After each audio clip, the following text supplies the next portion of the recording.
So, nasabi na natin, no, na malaking desisyon kapag bumibili ng libro yung ating mga readers. So, ano ang dapat natin gawin? Dapat ba umasa tayo sa pagsusulat na ito na talaga yung pinaka-main source ng income natin? Ang payo ko sa inyo bilang isang practical na ate, practical na tita, wag. Ako ay isang manunulat, pero ang aking main profession ay guro. I'm a teacher. So, ang ginagawa ko is, ang focus ko ay ang pagtuturo. Tapos, ang tinuturo ko ay related sa aking pagsusulat, writing. I am teaching English Lang and Lit.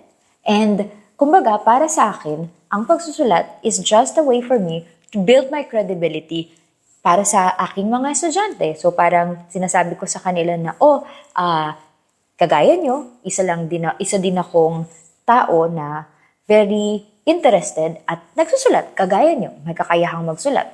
So, para yung mga estudyante ko, hindi na nagreklamo kung ano nung pinapagawa mo sa amin, miss. At least makita nila na ako mismo ay nagsusulat. Ako mismo, ginagawa ko yung tinuturo ko sa kanila. So, meron akong source of income na separate